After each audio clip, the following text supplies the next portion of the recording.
إذا قمت بتقديم طلبات عمل على 30 وظيفة وتم رفضك في جميعها، ماذا سيكون شعورك؟ هل ستحبط وتيأس أم ستكمل وتقدم للمرة 31 على وظيفة أخرى؟ إذا قلت لي سأكمل وأستمر إلى أن أظفر بوظيفة، سأقول لك أحسنت، هو هذا ما يجب أن يكون دوما. أما إذا قلت لي سأحبط وأيأس وأندب حظي، فسأقول لك إياك وفعل ذلك، فهذا ما لم يفعله جاك ما الملياردير الصيني المشهور صاحب منصة علي بابا للتجارة الإلكترونية. إذا اختارتك الأقدار لأن تكون طفلا لأب فظ غليظ قاسي وتموت أمك وأنت شاب يافع ويصدر في حقك حكم الإعدام وتسجن ل8 أشهر وأنت في ريعان شبابك، ماذا ستصنع؟ هل ستستسلم وترفع راياتك البيضاء أم ستفعل كل ما بوسعك لتغير من مصيرك؟ إذا قلت لي سأفعل كل ما بوسعي حتى أعيش الحياة التي أريد لا الحياة التي اختارتها لي الظروف، سأقول لك برافو،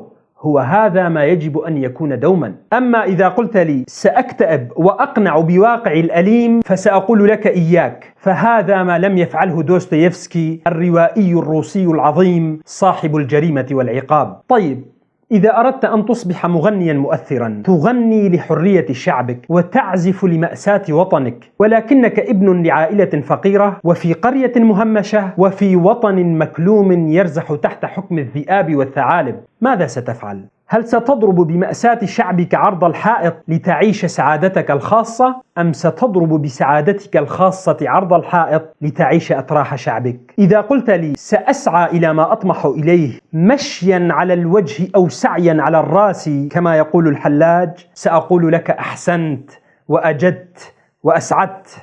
أما إذا قلت لي سأرضخ للمخاوف والتهديدات القادمة من هنا وهناك وأعيش لنفسي لا شأن لي بشعبي، سأقول لك عار عليك إذا فعلت جبان. فهذا ما لم يفعله محمد شيخو، أكثر المغنين الكرد تأثيرا على الإطلاق في تاريخ الكرد المعاصر. ما أريد أن أقوله لك يا صديقي باختصار: قاوم وكافح من أجل أهدافك في هذه الحياة، ولا تتوانى أبدا عن المضي قدما نحو قمتك الخاصة. هذه الحياة ليست للضعفاء ولا للكسالى، ولن تكون يوما لأهل الحظوظ والأبراج وقراء الفنجان، إنها للعنيدين المصرين على أهدافهم المغامرين.